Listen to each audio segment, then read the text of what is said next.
إلا وأنتم مسلمون.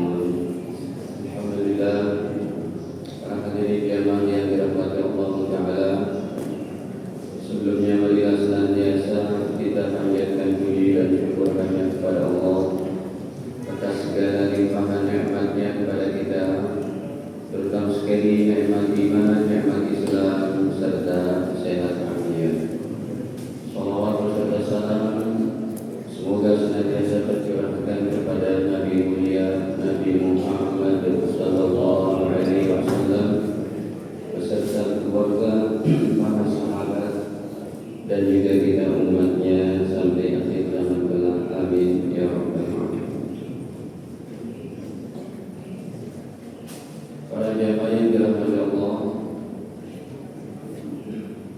tema kita pada pagi ini adalah jangan jauh-jauh dari Al-Quran.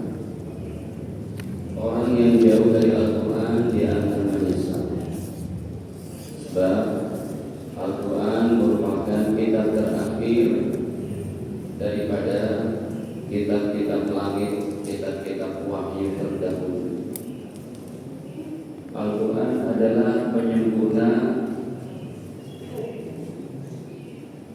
paripurna daripada kitab-kitab langit, kitab-kitab wahyu terdahulu. Semua kandungan daripada Zabur diturunkan kepada Nabi siapa? Daud. Demikian juga kitab Taurat kepada Nabi, Injil kepada Nabi Isa. Lalu kalau Nabi Ibrahim kitabnya apa? Nabi Yusuf apa? Nabi Sulaiman. Nabi-nabi yang tidak punya nama kita disebut Sohibah. Bukan suhub. Kalau suhub itu jamaknya, tunggalnya adalah Sohibah. Ya, sebagaimana hal ataka sabbi isma rabbikal a'la alladzi khalaqa fasawwa walladzi qaddara fahada. Ayat akhirnya Suhufi Ibrahim. Nah, itu karena memakainya jamak jadi suhuf. Semua kitab-kitab langit ini penyempurnanya adalah Al-Quran, Zabur, Taurat, Injil, Sohifah.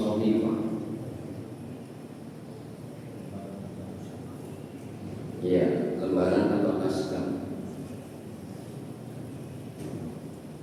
Semuanya dikumpulkan dalam Al-Quran.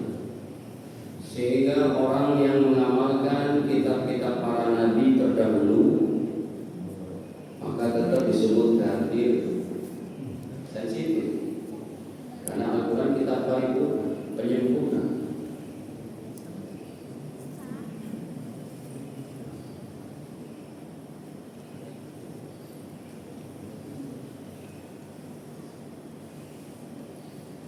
Dan nerakanya kekal tak tahu.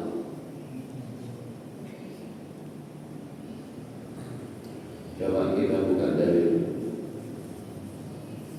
di dalam surat Lam yakunil ladzina kafaru min ahlil kitabi wal musyrikina munfakina hatta ta'tiyahumul bayyinah. Pada ayat ke-6, innal ladzina kafaru, sesungguhnya orang-orang kafir, min ahlil kitab, dari ahli kitab, pengamal Taurat, Injil, Zabur, tidak boleh, harus mengikut Nabi Muhammad. Ada satu hadis yang jarang diketahui. Saya kan ikut ngaji juga ya, dengan ulama-ulama senior, dengan Kiai Haji Sofwan Nizomi, kita ikut itu baik di YouTube atau di apa. Apalagi Habib Umar sebentar lagi akan datang, dengan Kiai Haji Said Abdul Munawwar, dengan Gus Bahar, mesti ngaji. Ya.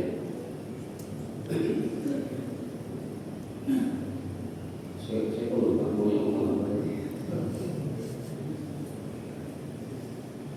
Kenapa saya nyebut nama ulama-ulama itu?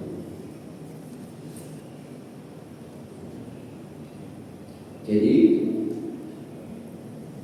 ya, orang-orang yang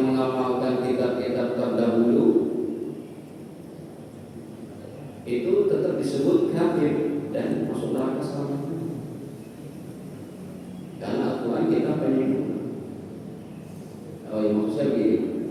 Saya dengar tuh, saya ikut pengajian ini itu selama saya ikut pengajian ulama-ulama sepuh kita, ulama senior kita, belum saya dengar satu orang menyebutkan hadis ini. Nah ini yang saya mau sampaikan maksudnya. Ya, sampai sekarang kita masih ngaji, baik secara online dari ulama di Timur, dari guru-guru kita, baik dari kita tafsirnya, fikihnya, hadisnya. Ya, terutama dulu guru kami yang selevel kealimannya kayak Imam Nawawi itu. Dan saya belum dapati Pak ulama sekarang yang mampu menghasilkan karya tulis segini panjang kayak kita Imam Nawawi. Seperti Profesor Dr. Wahbah Zuhairi, tapi sudah meninggal. Ya, Syekh Dr. Romdan Buti atau Syekh Sahabat Yusuf Kordowi, itu kan karyanya segini. Nah, saya belum jarang mendengar itu atau belum pernah mendengar saya kalau di Indonesia tidak. Jangankan orang biasa, Nabi Musa kalau hidup di zaman aku, kata Nabi Muhammad, wajib ikut aku. Tinggalkan itu Tauratnya. Makanya Nabi Isa nanti akan turun, betul? Nabi Isa masih ada di langit kedua dipelihara oleh Allah, akan turun ke dunia ini. Bukan mengamalkan Injil lagi, tapi mengamalkan apa? Jadi korelasi dalil ayat hadisnya cocok. Makanya Allah katakan, Innal ladzina kafaru, sesungguhnya orang-orang kafir, min ahlil kitab, dari ahlil kitab, wal musyrikin dan musyrikin, fi nari jahannam, khalidina fiha, kekal. Jangankan kita manusia biasa. Baik, kita tampilkan hadisnya. Ini cukup jauh hadisnya Bapak Ibu sekalian. Riwayat daripada Imam Baihaqi. Kata Nabi, "Lau kana Musa hayyan." Ini sudah ada.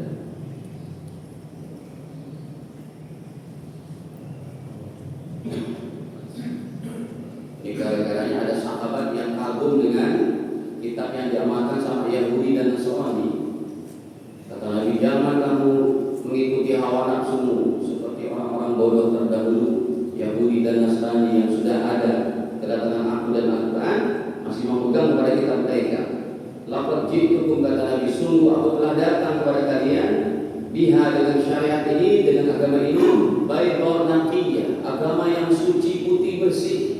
Walau kana Musa hayyan, jangankan mereka itu orang biasa. Seumpamanya Nabi Musa saja hayyan, apa arti hayy? Hidup. Ya Hayyu, Ya Qayyum, itu kan Asmaul Husna. Artinya apa? Yang mana hidup, yang mana Qayyum, berdiri sendiri. Walau kana Musa hayyan, seumpamanya Nabi Musa hidup, ma wasi'ahu, tidak boleh dia leluasa mengamalkan Taurat, illa tibai, kecuali ikut aku. Akunya siapa?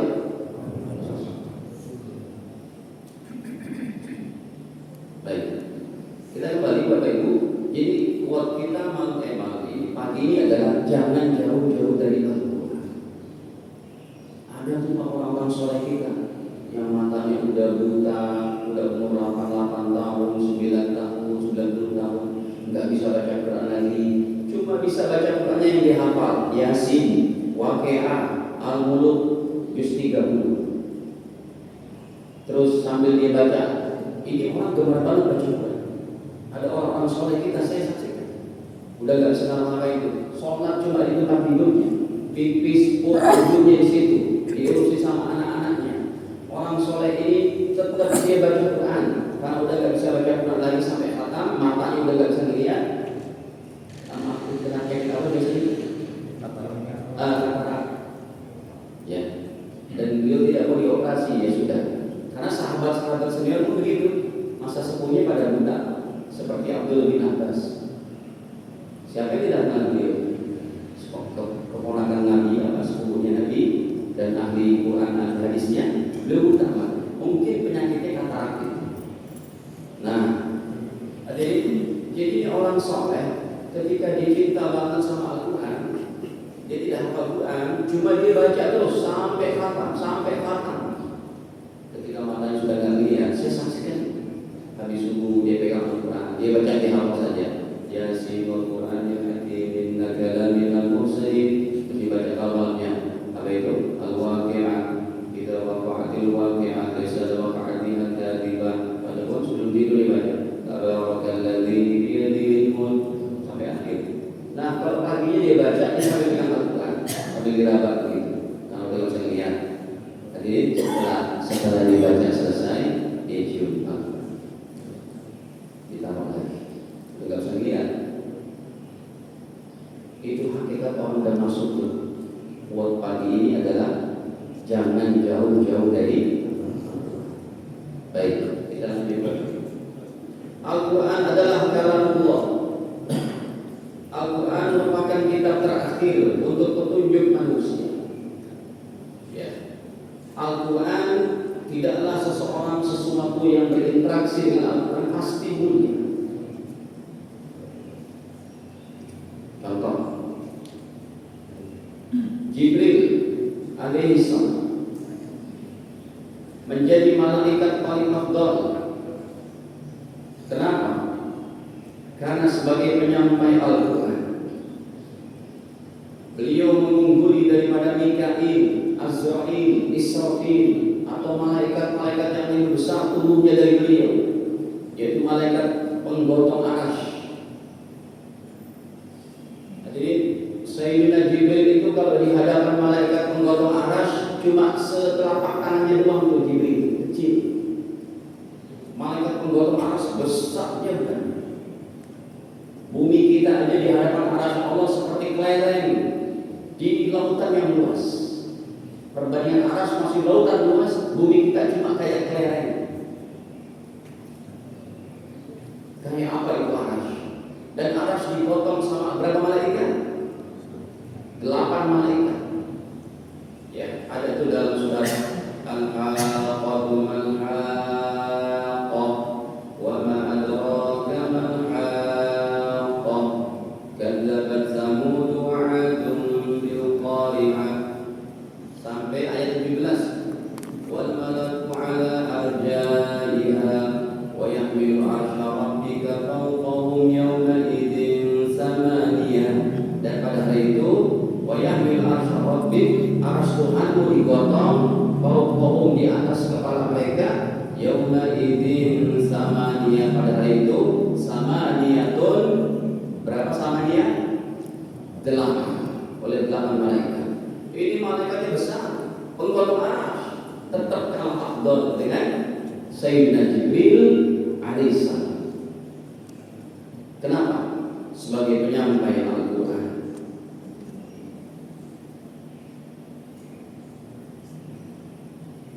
Yang kedua, di contoh satu, Nabi Muhammad SAW menjadi Nabi paling afdal, melebihi daripada seniornya yang umurnya ada yang ribuan tahun. Nabi Adam, Nabi Nuh, Nabi Idris, itu umurnya ratusan ribuan tahun. Nabi Nuh umurnya itu 1000 tahun kurang 50. Sujudnya, rukunya kayak apa? Nabi Muhammad hanya 63 tahun. Kalah afdal. Kaumnya Nabi siapa? Kaumnya Nabi Hud, kaum Ad, kaumnya Nabi Soleh, badannya besar-besar, ya, tinggi-tinggi, bisa sampai badannya 6 meter, 7 meter, bahkan ada 30 meter. Kenapa kalah dengan Nabi Muhammad? Karena kenapa yang menjadi lebih afdal Nabi Muhammad? Karena beliau yang menerima Al-Quran. Ramadan menjadi malam paling afdal, melebihi Zulhijjah, melebihi Muharram, melebihi malam hari bulan kelahiran Nabi Muhammad, Rabiul Awwal, yang sebentar lagi. Ramadan tetap lebih afdal. Kenapa? Karena bulan diturunkannya Al-Quran.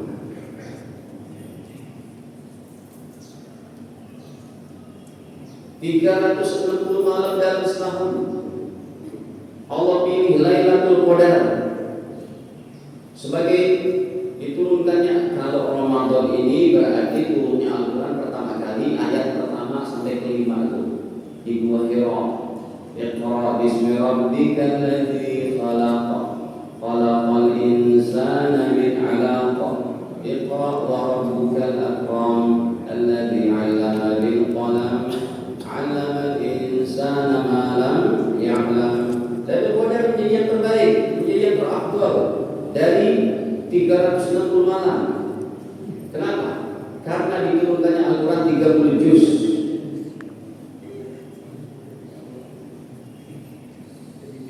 Al-Quran diturunkan 30 juz dari Lauhil Mahfuz ke Baitul Izzah di langit pertama. Lailatul Qadar menjadi terafdal karena di situ berkaitan dengan Al-Quran, berinteraksi dengan Al-Quran. Kita pun begitu Bapak Ibu, kalau mau menjadi mulia, menjadi afdal, maka jangan jauh-jauh dari Al-Quran. Sekarang hadirin, ini penting untuk kita ingatin karena Ramadan sudah berlalu 3 bulanan. Semangatnya kita membaca Al-Quran, berinteraksi dengan Al-Quran. Ya, makanya kok langit mati bukan langit. Siapa yang rubah itu Bapak Ibu? Nah, sekarang begini, berinteraksi dengan Al-Quran itu ada 4.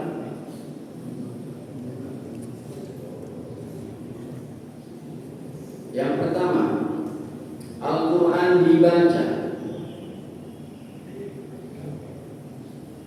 Yang kedua, Al-Quran dipelajari,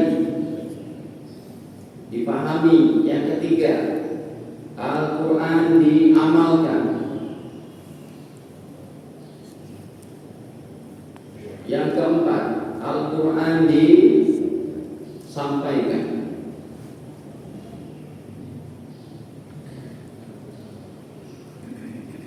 Al-Quran dibaca. Dosisnya kalau dari Nabi 1 hari 1 juz. Tapi ulama menjelaskan memang tidaklah. Contohnya dulu nanti saya tulisin. Al-Quran dipelajari kayak sekarang. Kita lagi belajar ilmu hadis, ini ilmu Al-Quran. Bapak Ibu datang berapa kali ke masjid untuk mengikuti kajian dari sini, itu semua ilmu Al-Quran. Dosisnya memang tidak ditetapkan, terserah. Makin banyak dia meraih, makin hebat lagi. Dosisnya diserahkan kepada kita. Al-Quran diamalkan. Nah, kalau diamalkan juga dosis diserahkan kepada kita, kecuali yang sudah ada ketentuan. Contoh, sholat tahajud berapa rakaatnya? Wajib apa sunnah? Bebas, terserah. Anda nggak tahajud juga nggak berdosa. Tapi kalau sholat subuh, ada nggak dosisnya dari Allah dan Rasul? Ada ketentuannya, 2 rakaat. Nah, berarti itu yang bisa menaikkan derajat kita lebih tinggi nanti dengan yang sunnah-sunnahnya itu dibebaskan, dosisnya terserah. Diamalkan. Nanti insya Allah di saat terakhir saya sampaikan yang paling berat nomor 3 ini, diamalkan. Karena di situ ada dosa berjamaah. Tapi nanti aja Pak terakhir. Kalau saya lupa tolong diingetin. Yang keempat, Al-Quran disampaikan. Ini saya baru mencontohkan dibaca, ya udah dibaca. Bapak Ibu bisanya berapa sehari? Nanti saya tuliskan. Yang kedua, Al-Quran dipelajari kayak begini. Al-Quran diamalkan, kita sholat subuh. Al-Quran disampaikan. Anak kita jam 5.30 belum bangun, nah ayo bangun. Itu disampaikan. Tetangga kita ada yang belum ke masjid, belum apa, ayo Pak kita ngaji. Itu namanya disampaikan. Ibu-ibu ada nih yang belum ngaji, ya belum ikut pengajian ibu-ibu, ibu-ibu dengan ibu-ibu yang lain yang belum ngaji saling ajak dengan lemah lembut, dengan hikmah. Ngaji dulu sama-sama ke masjid. Itu namanya disampaikan. Nah, sekarang kita bahas dulu yang nomor 1. Al-Quran dibaca. Ini dosisnya tidak ditetapkan. Hanya saja kalau standar hadis Nabi, satu hari satu juz. Tapi inilah pentingnya kita bertanya dan mengaji dari ulama. Kalau satu hari satu juz dihukumi wajib, berarti kita yang kemarin tidak baca satu juz dosa tidak? Makanya tidak wajib. Coba kita buka dulu hadisnya. Riwayat daripada Imam Bukhari, nomornya pada 1877. Baginda Nabi Sallallahu Alaihi Wasallam bersabda, "Iqra'il Quran, bacalah oleh kalian Al-Quran sampai khatam."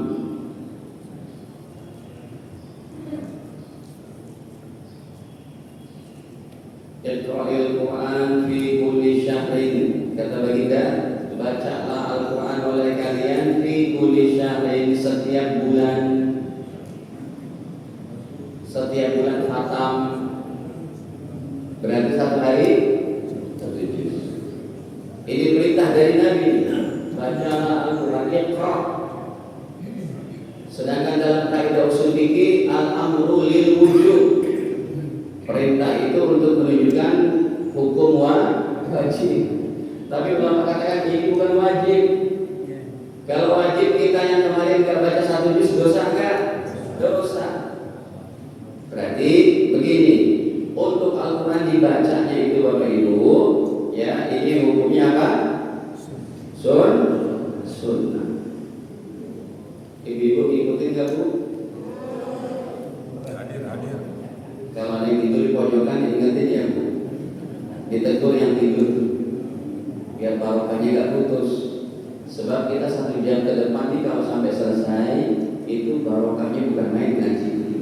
Nanti Bapak Ibu tuh akan melihat di akhirat pahala paling besar itu adalah Bapak Ibu meluangkan waktu setiap subuh pada hari Ahad ngaji seperti itu. Baik, hukumnya sunnah. Hanya saja, nah ini perlu daripada penjelasan ulama.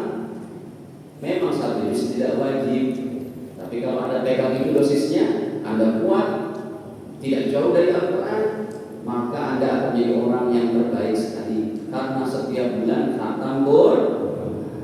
Tapi ulama tetap menasihati kita, ya, jangan tinggalkan kata para ulama. Ya, ulama berkata minimal sehari dibaca berapa minimal? 1 lembar. Ya Allah, kalau 1 lembar udah gak dibaca, sehari 2 hari, sepekan 2 pekan, sebulanan gak pernah pegang Quran, ini bisa dihukumi orang Islam yang fasik, orang Islam yang zalim kepada Al-Quran, orang Islam yang makruh nantinya itu.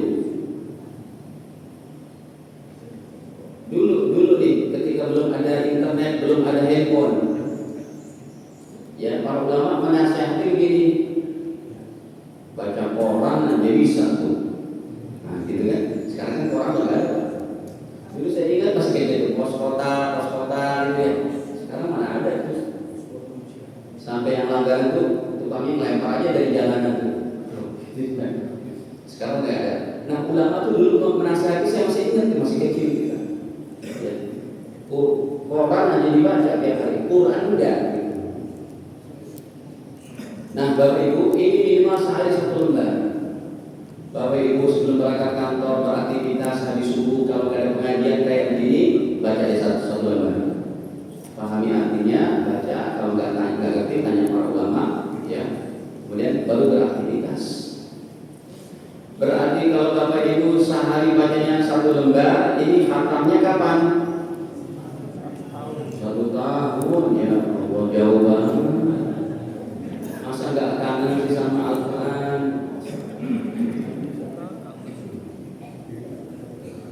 Makanya dosisnya memang tidak ditetapkan itu. Hanya saja dari pengajian seperti ini kita saling ingat mengingatkan. Kayak saya juga saling ingat mengingatkan. Ya. Nah, jadi lalu yang kedua, Ustaz, Al-Quran kan bahasa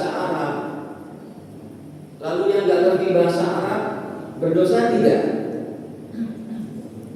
Inilah ulama katakan, mengerti baca Al-Quran tidak wajib dengan bahasa Arab.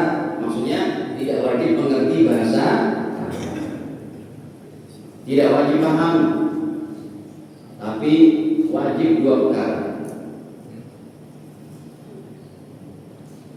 Yang pertama, ilmu tajwid. Yang kedua, ilmu makhraj huruf.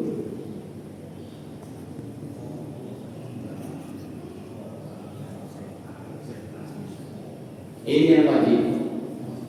Kalau bahasa Arabnya tidak wajib, tapi bahasa Arab itu hukumnya wajib kifayah, fardu kifayah. Kalau sebekasi ini, sejakarta ini tidak ada yang ngerti bahasa Arab, baru berdosa semua. Nah, kita kan ulama masih banyak nih, ya, pesantren masih memproduksi itu, betul. Jadi ini sudah gugur kewajiban. Hanya saja secara individu, bapak ibu yang mau baca Al-Quran wajib mengerti ilmu tajwidnya, berapa harokatnya, mana idgham dan itlaqnya, ya, seperti apa mat aslinya itu, serta makhraj hurufnya. Huruf alif seperti apa, hamzah seperti apa, ya, dan sebagainya. Ini wajib.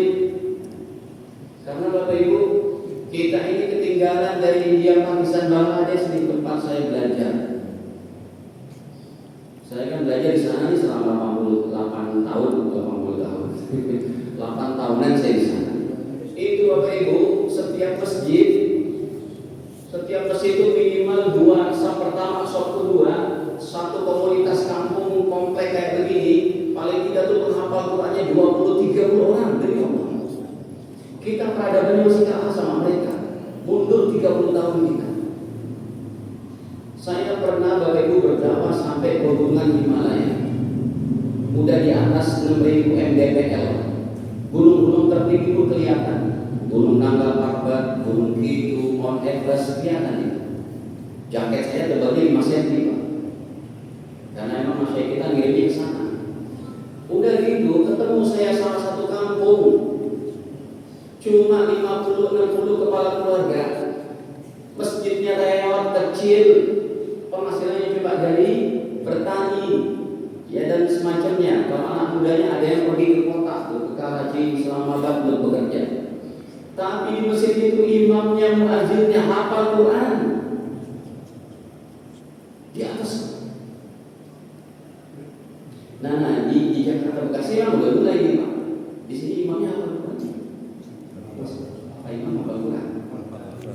Dulu pernah ngapal sampai selesai, cuma sekarang kurang merojang, Ustaz. Ya, harus dirojang. Kita lihat, Pak, contohnya Masjid Al-Adhar, terus Masjid Islamic Center. Wah, Islamic Center itu bahkan banyak muridnya itu mengaji Quran. Ya, kemudian juga, ya paling tidak ustaz, imamnya ustaz. Jangan imam yang dorong-dorongan. Kamu aja deh. Ya, apalagi kalau saya lihat, Pak, mohon maaf, di masjid di Pulau Mas itu, dekat rumah sakit Kartika. Saya ngajar juga di situ, sebulan sekali kayak di sini. Itu masjid imamnya 4-4-nya ustaz hafal Quran. Salah satunya murid kita, usia baru 18 tahun, ya udah jadi imam di sana. Murid saya yang di Pelabuhan Tanjung Priok, jadi imam di situ. Bagus, ya. Kita kalah, Pak. Maksudnya saya sholat di jadwal ini sih, saya jadi sholat maghrib, imamnya kemudian habis Fatihah dia baca, Qul huwallahu ahad. Nih, dia baca ini. Ini saya tidak menyebutkan nama ya, Pak, pengalaman. Qul huwallahu ahad, Allahu samad. Kenapa dibaca samad? Lam yalid wa lam yulad wa lam yakul lahu kufuwan ahad. Ya udah, habis sholat kita tadi Pak Imam itu bacanya keliru tajwidnya.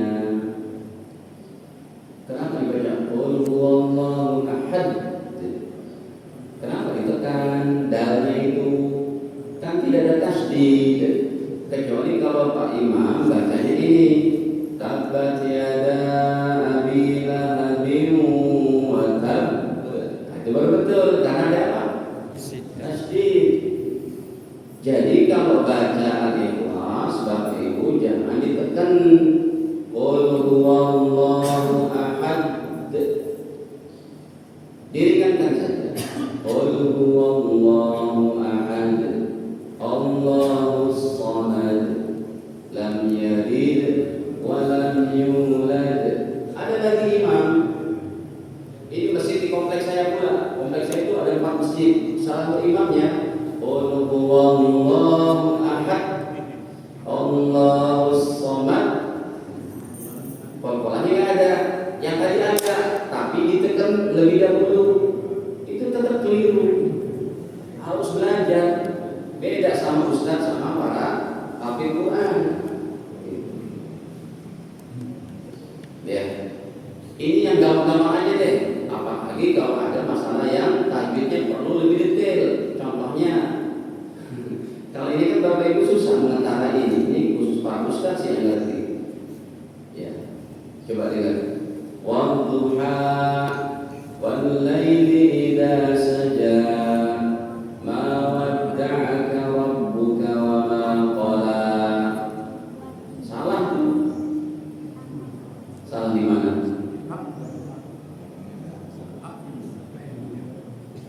Belakangnya jangan diwakafkan. Wadduha jangan. Wal laili idza saja jangan diberi saja. Keliru itu. Berarti kalau diberi wadduha itu berarti bilangnya ada apa? Alif hamzah sukun. Tapi dilepas saja. Wadduha wal laili idza saja. Tapi ingat sajanya jangan keluar ha. Wadduha. Jangan diwakafkan tapi dilepas sampai akhir nafas, tapi jangan sampai keluar ha. Mohon maaf nih. Mohon maaf Bapak Ibu ya yang orang Jawa. Saya ke dakwah ke pedalaman Malang, Purwokerto, yang maaf orang Jawa ini. Ke pedalaman Tegal. Ini satu desa, satu dusun. Imamnya bacanya pakai begitu Pak Yainya itu. Alhamdulillahi Rabbil Alamin. Setelah selesai sholat, kita ulang sholat kita, tapi warga nggak ngeliat. Cuma saya tanya, oh nggak ada lagi. Dari sekian ratus kepala keluarga, Pak Yainya itu aja bisa baca Quran kayak gitu. Ya Allah, itu dulu Pak. 15 tahun lalu kami berdakwah di sana. Artinya kalau satu kampung, satu dusun kayak gitu yang bisa, ya udah satu mereka sah. Tapi tetap kita anjingkan. Kemungkinan sekarang sudah berbeda. Sudah lama kita nggak sah juga begitu. Nah, Anda yang mohon di orang Jawa kan biasanya kalau baca Quran masih ada yang pakai mohon maaf nih, alhamdulillah, gitu. Nah itu jangan pakai logat Jawa lagi ketika baca Quran. Alhamdulillahirabbil, betul? Bil itu udah pakai hak dada, bil sama hak ditekankan. Jadi jangan alhamdulillah tapi alhamdulillah biasa aja, kan beda kan? Karena dalam bahasa Jawa itu ada du gitu kan. Kayak loro sama loro itu beda artinya. Betul Pak Haji? Loro yang sakit apa? Ya yang sakit loro apa loro? Itu kan beda kan?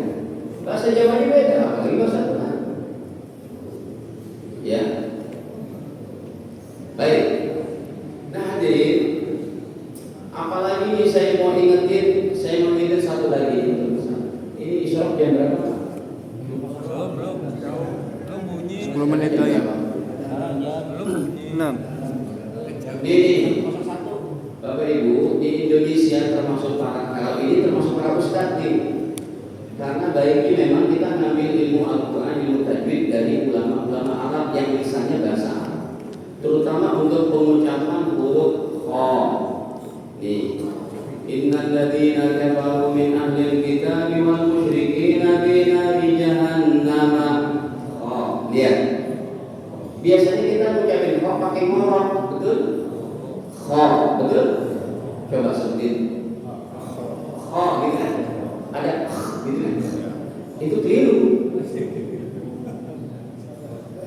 Enggak pakai. Tapi ngoroknya dihilangin. Kho, kho, kho, bukan kho, tapi khalidina. Ini biar Bapak Ibu gak curiga sama saya bawakan dari Qori ahli tajwid internasional dari Mesir, Dr. Aiman Sued. Nanti Bapak Ibu boleh lihat itu di Instagramnya, di Facebooknya, di akun beliau. Makanya tadi saya bilang saya masih ngaji. Kalau jaraknya jauh pun kita pakai internet, pakai Zoom. Dan tiap tahun itu guru-guru Mesir datang ke kita di Kerawang, diadakan daurah tajwid 3 hari 3 malam. Memang bayar sih 1.500.000 untuk fasilitas hotel dan macam-macamnya. Tapi masya Allah ilmu tajwid di dalam. Nanti Bapak Ibu di rumah boleh buka nih, Dr. Aiman Sued. Ini coba saya kasih tahu bacaan beliau. Karena kalau yang masalah kho ini bukan cuma orang awam, ustaz-ustaz kita pun bacanya kho. Khalidin, bukan begitu. Kho. Jangan sama ngorok. Dari neneknya soalnya begitu. Sebentar. Ya. Ini masih ada waktu kan 10 menit? Masih. Kalau bulan kemarin kan saya sakit tuh. Makanya harinya nggak pas tuh karena dari situ saya masuk rumah sakit tuh pas 10 hari karena demam berdarah. Ini contohnya Bapak Ibu. Hal-hal yang sahih.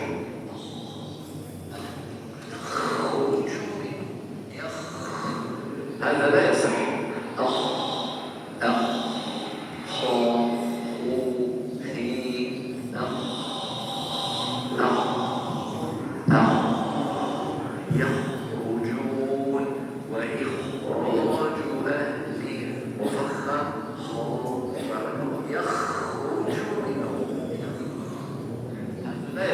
Beliau katakan hadza la yasih. Ini tidak benar. Yakhruju minhu. Jadi enggak pakai mendekur. Tapi kho bukan kho. Kho fi khalidin bukan khalidin. Sekali lagi ini juga bukan orang awam saja, para ustadz juga banyak yang baca kho, harusnya kho. Baik, hadirin para jam dirahmati Allah. Ya, udah habis ya waktunya. Tanya jawab. Intinya begini, ini belum kelar sih sebenarnya, tapi waktunya kenapa cepet banget? Ya, jadi penting Bapak Ibu kita untuk yaitu tiap hari. Nah, hadirin, kita kembali ke Masjid Pulau Mas tadi. Dengar nih Pak, Masya Allah, barakallahu fiikum. Saya katakan di sana karena imamnya 4 orang hafal Quran, 3 orang hafal Quran, itu bapak-bapaknya warga yang udah nggak bekerja, udah pensiun, mereka ikut-ikut mulai membuat halaqah hafal Quran tiap hari. Di stopnya sama ustadznya habis subuh dan habis asar. Pak Ustadz, saya stop dong nih, udah hafal surat apa? Qul a'udzu birabbin nas. Iya, dengan tajwidnya. Oh, sekarang udah bisa 9 kan? Sekarang dia jatuhnya apa? Pak Ustadz sudah surat Al-Qalam. Oh, silakan. Habis subuh dan asar. 5 ayat setiap hari. Ini orang tua kita. Kan di sana kan memang rata-rata itu jenderal, direktur, apa gitu. Rumahnya aja 500 meter persegi. Tanahnya kayak begitu. Jakarta pula Pulau Mas. Itu sampai sekarang sudah ada yang hafal juz 29, juz 3. Makanya temanya apa? Jangan jauh-jauh dari. Ini coba dibuat di sini. Ya. Bapak-bapak yang masih ada kesempatan, masih ada kekuatan untuk memorinya menghafal, bagus-bagus. Sebab saya mau katakan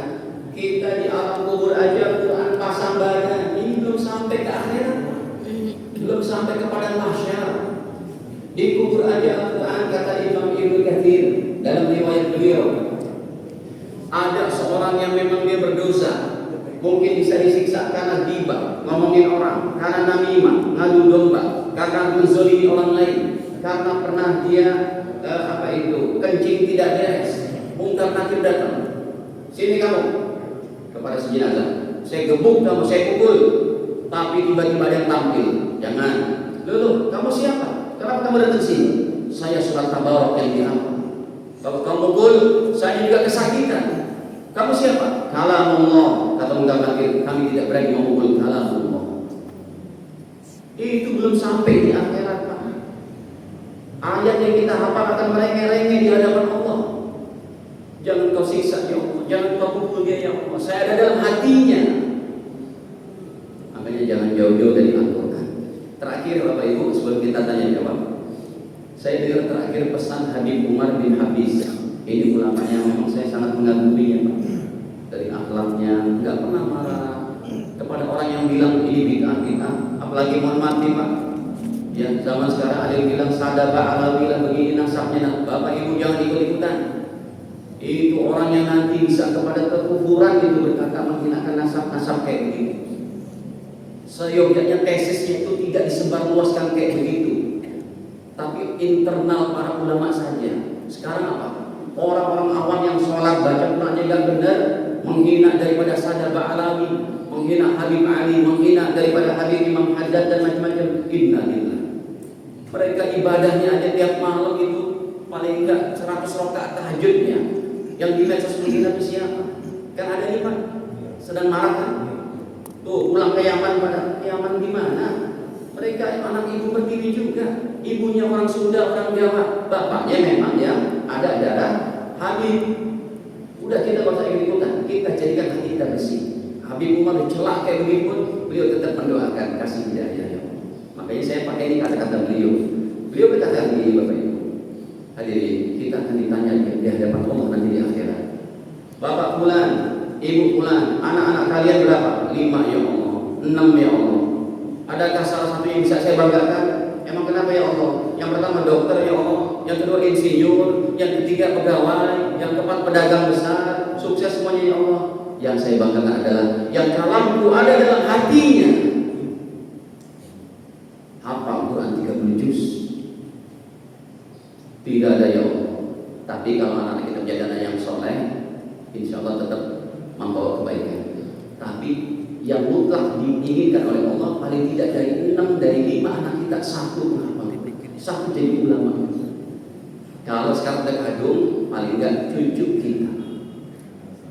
Baik, Bapak Ibu sekalian, semoga Allah Ta'ala mudahkan kita untuk tetap berinteraksi dengan Al-Quran, baca Al-Quran, pelajari dan pahami dan tanyakan pada para guru dan ulama. Wallahu a'lam bishawab. Silakan.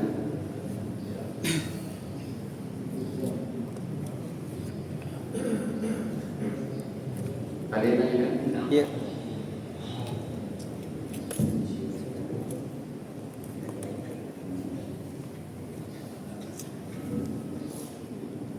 Assalamualaikum warahmatullahi wabarakatuh. Waalaikumsalam. Ustaz, pertanyaan yang pertama, Pak Ustaz mohon pencerahannya dengan isi surat Maryam pada ayat ketiga tentang Nabi Isa masih hidup dipelihara oleh Allah, yang bila dikaitkan dengan surat Ali Imran ayat 185 yang mengatakan bahwa setiap yang bernyawa pasti mengalami kematian.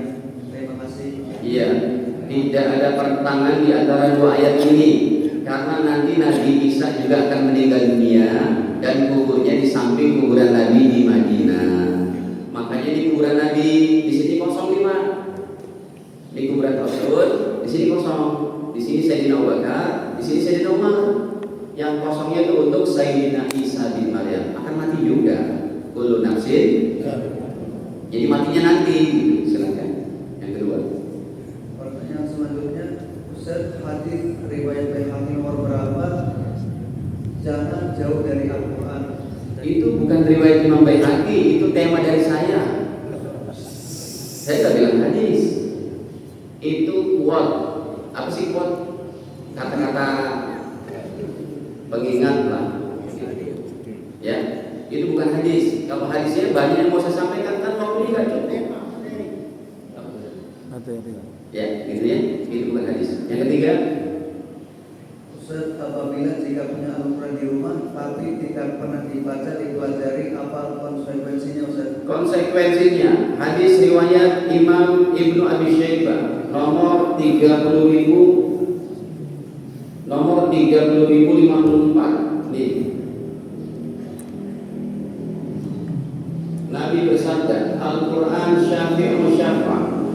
Al-Quran bisa memberikan pertolongan, musyafa', diterima pertolongannya. Wa mahil, Al-Quran memberikan persaksian, musaddaq, dibenarkan oleh Allah persaksiannya. Faman ja'alahu amamahu, siapa yang jadikan Al-Quran di hadapannya, dibaca, dipelajari lagi, qadahu ilal jannah, Al-Quran yang demikian akan membimbing masuk ke dalam surga. Wa man ja'ala khalfa dhahri, siapa yang jadikan Al-Quran di belakang rumahnya, cuma jadi di belakang rumahnya, di belakang punggungnya.